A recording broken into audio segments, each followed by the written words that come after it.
CS plus LLB दोनों थोड़े अलग अलग तरह के कोर्सेस हैं। CS की बात करें तो ये एक प्रोफेशनल कोर्स है और LLB की बात करें तो ये एक डिग्री कोर्स है और लीगल एस्पेक्ट्स में दोनों ही डील करते हैं।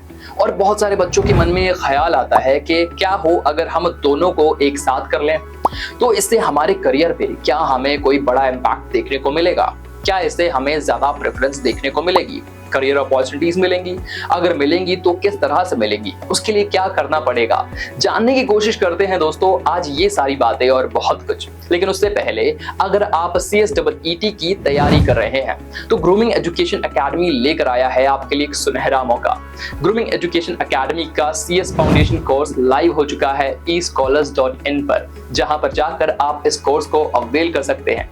इंटरेस्टिंग बात यह है कि इस कोर्स को आपको शुरुआत के 15 दिन फ्री ट्रायल दिया जा रहा है, यानी कि इस टाइम तक आप डिसाइड कर सकते हैं कि इस कोर्स की वो क्या खास बातें हैं जो आपको पसंद आ रही हैं और किस तरह से ये कोर्स आपके CSEET की जर्नी को आसान बना सकता है। तो फिर देर किस बात की, आज ही अवेल करिए CSEET foundation course on escholars.in। तो दोस्तों जैसे कि हमने बात करी कि CS एक प्रोफेशनल कोर्स है और LLB एक डिग्री कोर्स है जो कि एक रेगुलर कोर्स है। इंटरेस्टिंग बात यह है कि अगर आप LLB की डिग्री कर रहे हैं तो उसके साथ अलाउ ही नहीं है कि आप कोई दूसरा रेगुलर कोर्स कर पाएं। लेकिन क्योंकि CS एक प्रोफेशनल कोर्स है तो इसके लिए कोई बार नहीं है, आप CS की जर्नी को साथ में शुरू कर सकते हैं। अब सवाल ये उठता है कि CS में हमारे 3 लेवल होते हैं। एक होता है CSEET का जो कि आपका बेसिक है, दूसरा होता है CS एग्जीक्यूटिव का, तीसरा होता है CS प्रोफेशनल का। इन तीनों लेवल्स को पार करने के बाद ही आप एक CS बन पाते हैं और बीच में आपको इंटर्नशिप भी करनी पड़ती है। और इंटर्नशिप की बात यह है कि वो आप सिर्फ 1 या 2 घंटे के लिए नहीं कर सकते हैं। अगर आपको एक बेहतरीन CS बनना है तो आपको रेगुलर ऑफिस जाना पड़ेगा, उसमें अपना वक्त देना पड़ेगा और वो चीज़ आप LLB के साथ आसानी से नहीं कर पाओगे। इसका सोल्यूशन ये है कि LLB का जो कोर्स है वो आपका 3 साल का हो सकता है।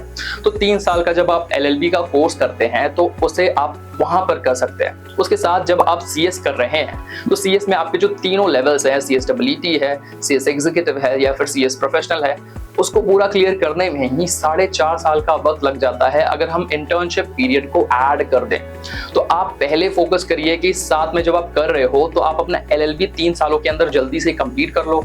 फिर बाद में आपका जो CS होता जा रहा है, हो सकता है कि आपका एग्जीक्यूटिव एक बार में ना निकले, हो सकता है कि आपका प्रोफेशनल में आपको समय लग जाए तो इसमें और समय लग सकता है, या फिर आप जो ट्रेनिंग करोगे वो एकदम लास्ट में कर सकते हो जिसके बिना पे आपको और ज्यादा फायदा भी मिल सकता है। वो कैसे?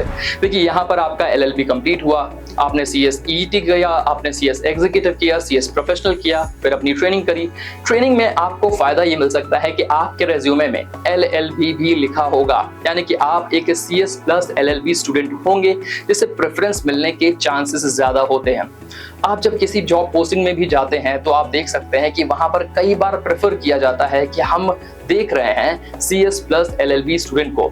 तो ये बात सच साबित होती है कि अगर आप CS के साथ LLB भी करते हैं तो आपको उसका एक अपर एज मिल जाता है। इंटरेस्टिंग बात यह है कि जब आप अपनी इंटर्नशिप करने जाते हैं उस वक्त अगर आपका LLB कंप्लीट है तो आपको अच्छी फर्म में इंटर्नशिप मिलने के चांसेस भी ज्यादा हो जाते हैं। जी हाँ, बिग 4 फर्म्स जैसे कि EY, KPMG, डेलॉयट, ये सारी जो कंपनीज हैं ये प्रेफर कर सकती हैं आपको, क्योंकि आपका रेज्यूमे वहां पर अलग से शो करेगा कि आपने LLB भी किया है और अपना CS भी किया है, वो भी बहुत ही कम समय में एक साथ। इससे पता चलता है कि आप कितनी मेहनत और कितना हार्डवर्क अपने काम में लगा सकते हो। लेकिन दोस्तों यहाँ पर एक धर्म संकट तब खड़ा हो जाता है जब आप LLB भी हो, CS भी हो और आपको डिसाइड करना है कि आप प्रैक्टिस कैसे करना चाहते हो। क्या आप लीगल सेंस में एक LLB के तौर पे प्रैक्टिस करना चाहते हो या फिर आप एक CS के तौर पे एक कॉर्पोरेट सेटअप के अंदर प्रैक्टिस करना चाहते हो। ये टोटली आपको डिसाइड करना पड़ेगा, क्योंकि आपको अलाउ ही नहीं है कि आप दोनों प्रैक्टिसेस एक साथ कर पाओ। फिजिकली ही पॉसिबल नहीं है, आप कर ही नहीं पाओगे। ये दोनों ही काम बहुत ज्यादा दिमाग मांगते हैं, ये बहुत ही ज्यादा हार्डवर्क मांगते हैं। इसलिए आपको किसी एक जर्नी पर ही चलना पड़ेगा।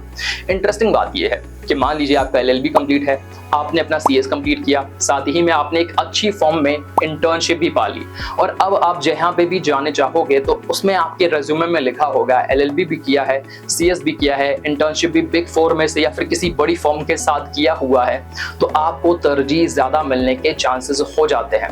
और इसी के साथ अगर आप सीएस में ज्यादा टिल्टेड हो तो फिक्र करने की बात नहीं है। एलएलबी का जो आपका क्राइटेरिया है वो आपको इन डेप्थ लेवल पे लीगल फ्रेमवर्क की पढ़ाई करवाता है। सीएस में आप कॉर्पोरेट लीगल वर्क को समझते हो, लेकिन जब आप एलएलबी करते हो तो इन डेप्थ आप बहुत सारी चीजों के बारे में सीखते हो, जैसे कि लेबर लॉज हो गया, अदर लॉज हो गया, तो उनके बारे में जो सीखना है वो आपको कहीं ना कहीं आगे काम देगा। इंटरेस्टिंग बात यही है इन दोनों कोर्सेज को करने की कि दोनों का जो पढ़ाई का क्राइटेरिया है वो काफी हद तक आपस में कन्वर्ज कर जाता है, यानी कि आपको मौका मिलता है कि आप दोनों को साथ में आगे यूज कर सको, अपने इंटेलेक्ट को आगे यूज कर सको, आपकी जो पढ़ाई है उसका सही इस्तेमाल कर सको। तो आई होप आपको समझ में आया होगा कि किस हद तक आपका एलएलबी प्लस सीएस करना फायदेमंद हो सकता है। और यहाँ पर आपको डरने की जरूरत नहीं है कि अगर आपने सिर्फ सीएस किया है या फिर सिर्फ एलएलबी किया है, आप अपनी लाइफ के आगे आने वाले वक्त में भी किसी भी कोर्स को आसानी से परस्यू कर सकते हो। आप पहले तो चाहे तो एलएलबी पे फोकस कर सकते हो, या फिर तो पहले चाहे आप सीएस पे फोकस कर सकते हो। आपके पास कोई यहाँ पर रिस्ट्रिक्शन नहीं है कि आप ये साथ में ही करोगे तो ही फायदा मिलेगा।